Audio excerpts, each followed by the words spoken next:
diminta oleh Tuan Jizul kerana beliau dah masih bercuti, dan bagi pihak Surah Al-Musini Petronas, kami mengalung-alungkan kedatangan yang berhadiah Datuk untuk berkongsi sedikit ilmu yang beliau ada.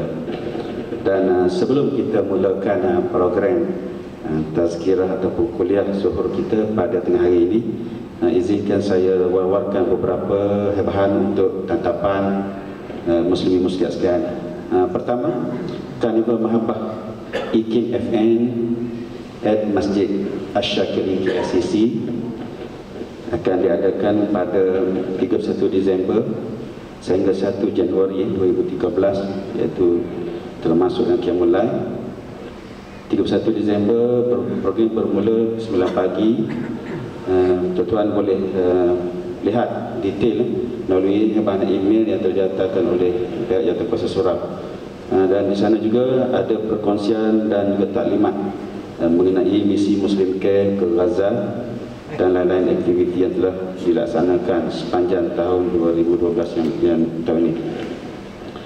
Dan yang kedua, pihak surau juga ada mengadakan jualan buku, antaranya Indahnya Hidup Bersyariat, Siri Terapi Ru'yah Al-Quran, Penyembuh Penyakit dan Penakal Musibah, Doa dan Amalan 2012-2013, semua karangan yang berbahagia Datuk, dan lain-lain buku. Tuan-tuan perempuan bolehlah tengok di bahagian belakang surah ini, dengan mungkin harga boleh bincang dengan dia orang. Saya tak pasti dapat special discount ataupun discount ni dah masuk harga dunia akhirat. Dan untuk meneruskan kuliah kita pada kali ini, saya serahkan pada Wali Datuk. Fadhil saya.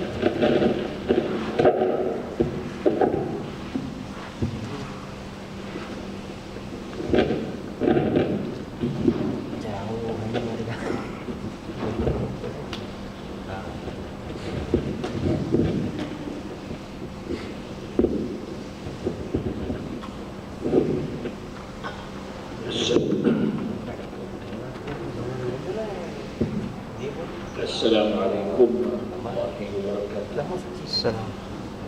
Bismillahirrahmanirrahim. Alhamdulillahil alamin. Wassalatu wassalamu ala asyrafil anbiya'i wal mursalin wa ala alihi wa sahbihi ajma'in. Rabbi shrah li sadri wa yassir li amri wahlul 'uqdatam min lisani yafqahu qawli. Subhanaka la ilma lana illa ma 'allamtana innaka antal alimul hakim. Rabbi yassir wa la tu'assir, Rabbi adnu bil khair, Rabbi alkhidni mudkhala sidqin wa akhrijni mukhrij sidqin wa ja'alni hamdan wa sultanan nasira. Saudara pengurusi yang saya muliakan, tuan-tuan dan puan-puan yang dirahmati Allah, alhamdulillah pada tengah hari ini kita dapat bersama-sama berada di surau kita ini sepenuh dengan syarahan atau tazkirah atau ceramah. Mudah-mudahan dirahmati Allah Subhanahu wa taala. Sesuai dengan pesanan Luqman Al-Hakim kepada anaknya, wahai anakku, bila-bila ada majlis ilmu, singgah-singgahlah. Kalau engkau orang pandai, akan bertambah-tambah ilmu. Kalau kau tak pandai, akan kamu berada jadi dengan orang yang pandai. Dua-dua jadi. Kita ada ilmu pun jadi, tak ada ilmu pun jadi. Dalam pesanan yang lain dia kata, wahai anakku, bila-bila masa kau bertemu mana-mana majlis yang ada menyebut nama Allah, kau singgahlah. Kalau rahmat turun, kau pun boleh tumpang sama. Tetapi mana-mana majlis yang tidak ada menyebut nama Allah, jangan singgah-singgah. Kalau musibat turun, kau pun tumpang sama. Jadi sekarang kita berada di majlis ilmu yang dipanggil Rawdatun min Riyadil Jannah, salah sebuah kebun-kebun syurga. Tidak ramai sebenarnya orang suka majlis ilmu ni sebenarnya. Orang suka tengok majalah awam. Sebabnya kita lihat di sini Nabi pernah menjelaskan, saya di zaman ala ummati yafiruna minal ulama wal fuqaha. Dan sampai masanya ketika nanti orang akan lari dari ulama dan fuqaha. Orang tak suka sangat nak temu ulama. Sebabnya kita lihat ulama-ulama ni ada berbagai-bagai bentuk. Ada ulama rohani saja, dia beramal untuk diri sendiri saja. Ada ulama yang beramal, mengajar dan berilmu. Ada ulama yang mengajar saja, tak beramal, cakap banyak. Yang paling penting sekarang ni, ada ulama-ulama yang kita bimbangkan. Nabi kita al-ulama warasatul anbiya. Ulama itu waris kepada para nabi. So, ulama ni kena duduk tempat yang sebenar. Jangan ulama duduk tempat yang sebenar macam rimau lah. Rimau duduk dalam zoo, orang tak takut. Rimau dalam hutan, orang takut. Rimau dalam hutan mengaum, ucat untuk kita. Dalam zoo, mengaum, tak boleh pun. Itulah ulama. Ulama kena letak tempat yang sebenar. Jangan silap letak. Jangan silap tempat duduk. Sebabnya ulama banyak juga ulama yang mengampu banyak. Itu dia. Itu ulama yang macam musuh pula lah. Apa jadi? Apa jadi kalau kita lari dari ulama dan fuqaha?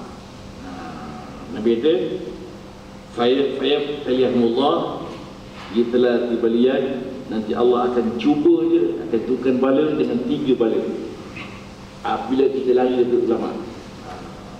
Sekarang ni orang suka melihat pemimpin cakap, tak suka ulama cakap. Sebab Nabi kata, innallaha la yaqbidu ilman biqabdil ulama, la yantasir ilman biqabdil ulama. Sesungguhnya Allah Ta'ala tidak mengambil ilmu dari ulama, walakin yaqbidu ilma biqabdil ulama, tapi dengan mematikan para ulama. Hatta idza lam yaqa alimun ittakhazan nasu ru'usan juhalan fasu'ilu fa'aftau bighairi ilmin fadallu wa dallu. Sesungguhnya Allah Ta'ala tidak mencabut ilmu dari ulama, tapi mematikan ulama.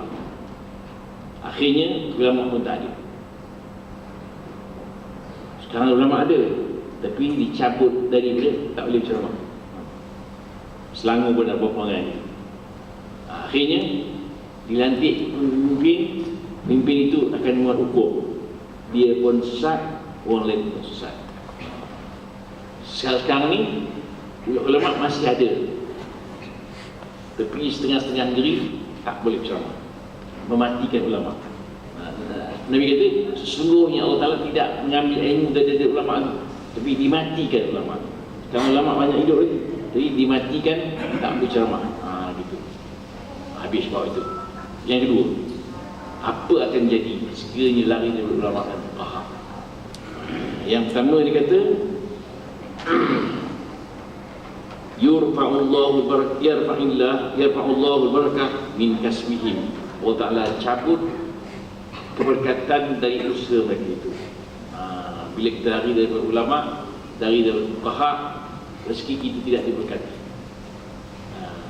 Apa makna berkat? Berkat maknanya kebaikan yang berpanjangan. Itu sebabnya kadang-kadang kita gaji mahal-mahal, tak cukup-cukup. Kita bayangkan, orang kampung jual kuih boleh ke Mekah. Kita hidup bandar, gaji mahal-mahal, tak boleh ke Mekah, tak cukup-cukup. Pasal apa? Kurang keberkatan. Pasal lari dari ulama, lari dari fuqaha. Sebabnya Nabi Jibril pesan kepada Nabi SAW, ya Muhammad, ish ma syi'ta, fa innaka mayyitun. Hiduplah kamu wahai Muhammad, setakat mana kena hidup, tapi akhir kamu akan mati juga. Itu mengajar kita hidup ni hiduplah 10 tahun, 20 tahun, 40 tahun, 60 tahun, 70 tahun, akhirnya akan mati. Jadi panjang atau pendek umur tak ada untung kalau amalan tak cukup. Yang pentingnya pendek umur, panjang umur sama saja, pasal akhirnya akan mati. Hanya bezanya dia kata, kalau pendek umur rugilah dia, pasal tak sempat nak beramal. Kalau panjang umur untung lagi kalau ia beramal. Kalau panjang umur tak beramal, jadi umur pendek. Umur yang panjang maksudnya umur itu pendek tapi amalannya banyak.